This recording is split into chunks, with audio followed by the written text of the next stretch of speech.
বিএনপির অন্যতম নেতা আসাদুজ্জামান রিপনও বলছেন যে বিভিন্ন জায়গায় হঠাৎ সাদা কাপড়ে কলেমা খচিত পতাকা দেশ বিরোধী ষড়যন্ত্র।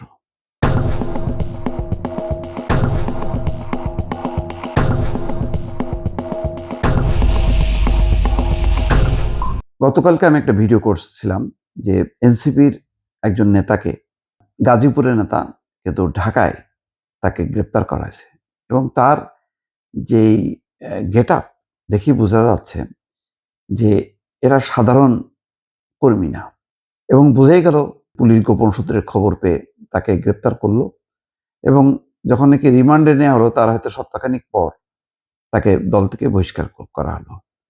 এখন আরো কতজন এইভাবে ঢুকে আছে বোঝা যাচ্ছে না।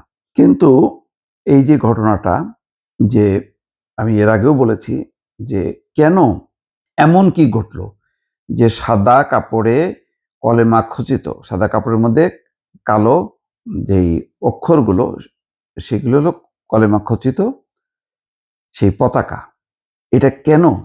তিনি বলছেন যে এটা একটা কনস্পিরেসি, এটা দেশ বিরোধী ষড়যন্ত্র। এই ষড়যন্ত্রের ব্যাপারে সবাইকে সচেতন থাকতে হবে। ঘটনাক্রমে বিএনপি যখন ক্ষমতায় থাকে তখন এই প্রবণতাটা বাড়তে থাকে। এর কারণ হলো বিএনপি ধর্মের প্রতি তাদের যথেষ্ট আসক্তি আছে। বিএনপিতে প্রচুর ধর্মানুরাগী লোকজন আছে, সহানুভূতি আছে ধর্মের প্রতি। কিন্তু বিএনপি উগ্রতাকে প্রশ্রয় দেয় না। ধর্মকে ঘিরে উগ্র রাজনীতির চর্চা হবে সেটা কখনো চায় না। কিন্তু ওই যে বিএনপি যে লিবারেল একটা দল, একটা ধর্মীয় অনুভূতিকে লালন করে, এই সুযোগটা নেয় অন্যরা। অতীতে বিএনপি যখন নাকি সরকার বিরোধী আন্দোলন করেছে তখন ধর্মীয় অনেকগুলো রাজনৈতিক দল বিএনপির সঙ্গে জোটেও ছিল। এখন যারা উগ্রবাদী তারা কোনো না কোনো এই ধরনের সংগঠনগুলোকে ব্যবহার করে, বৈধ সংগঠনগুলোকে। বিএনপির ব্যানারকে যদি ব্যবহার করে তাহলে তারা তাদেরকে নিরাপদ মনে করে, কারণ তাদের দিকে নজরটা থাকে না। এখন বিএনপির জন্য আমি সেদিন বলছিলাম যে বিএনপির জন্য কিন্তু জামাত বা এনসিপি বড় প্রতিপক্ষ না। বিএনপির দুইটা প্রতিপক্ষ এখন।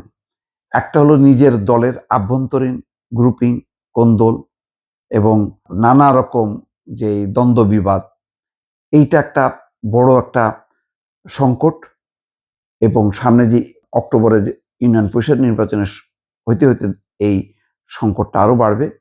আর একটা হলো যে উগ্রপন্থার, কারণ ধর্মীয় রাজনীতি এখন একটা জায়গায় চলে আসছে।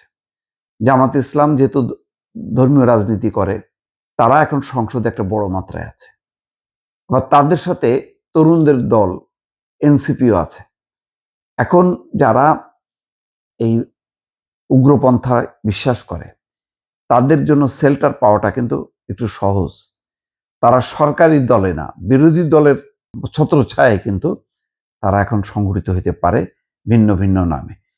এখন এইগুলিকে আইডেন্টিফাই যদি করা না যায় তাহলে যে হবে, দেখেন আজকে সরকার 4 মাস বয়স, এর মধ্যে কিন্তু কলেমা খচিত পতাকা সারা দেশের বিভিন্ন প্রান্তে যেভাবে ছড়ানো হচ্ছে, এগুলো হচ্ছে প্রভোগ করা যে তৃণমূলের তরুণদের যে ধর্মীয় অনুভূতিগুলিকে আরো শানিত করা, আরো তাদেরকে সংগঠিত করা এবং উগ্রবাদী নানান সংগঠনের মধ্যে তাদেরকে যুক্ত করা।